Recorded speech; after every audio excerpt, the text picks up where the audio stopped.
बालगोविंद भगत ने अपने बेटे की मृत्यु पर अपनी भावनाएं किस तरह व्यक्त की? उत्तर: बालगोविंद भगत कबीरपंथी थे। वे अपने बेटे की मृत्यु पर विलाप नहीं करते, बल्कि मग्न होकर गीत गाए जा रहे थे।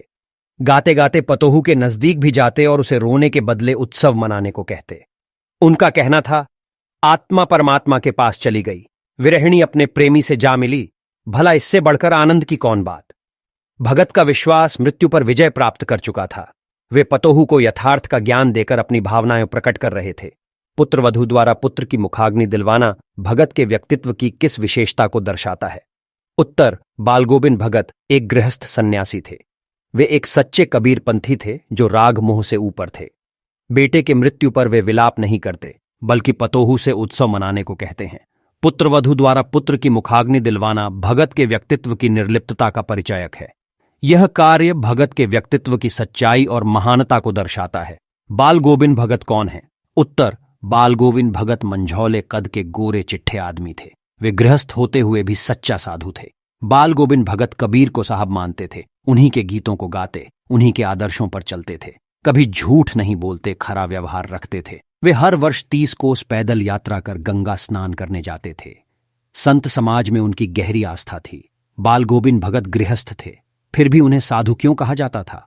उत्तर: बालगोविंद भगत गृहस्थ ही थे, परंतु उनका स्वभाव और आचरण साधु का था। ये साधु की तरह लंबी दाढ़ी रखते, कम कपड़े पहनते, गले में तुलस माला पहनते और मस्तक पर रामानंद चंदन का टीका लगा। बालगोविंद भगत कभी झूठ नहीं बोलते, साफ व्यवहार रखने और दो टूक बात करते थे। बालगोविंद भगत की दिनचर्या, कर्तव्यनिष्ठा और आत्मज्ञान उन्हें गृहस्थ के साथ साधु बना दिया था। बालगोविंद भगत ने पतोह से बेटे को आग क्यों दिलाई? उत्तर: बालगोविंद भगत एक गृहस्थ सन्यासी के साथ ही सच्चे कबीरपंथी थे। इसलिए वे रूढ़िवादी विचारधारा, धार्मिक पाखंड और कर्मकांड के विरोधी थे। इसलिए बेटे के क्रियाकर्म में तूल नहीं किया, पतोहू से ही बेटे को आग दिलाई। दीर्घ उत्तरीय प्रश्न। पुत्र वधू द्वारा पुत्र की मुखाग्नि दिलवाना भगत के व्यक्तित्व की किस विशेषता को दर्शाता है? उत्तर: बालगोविंद भगत सच्चे कबीरपंथी थे।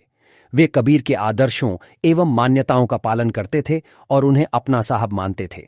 बालगोविंद भगत अपने पुत्र की मृत्यु पर विलाप नहीं करते, बल्कि मग्न हो गीत गाए जा रहे थे।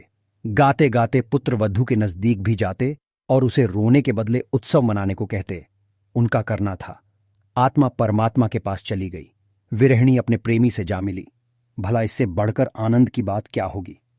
सामाजिक परंपरा के अनुसार मृत शरीर के मुखाग्नि पुरुष वर्ग के हाथों दी जाती है, लेकिन पुत्र वधू से पुत्र की मुखाग्नि दिलाई।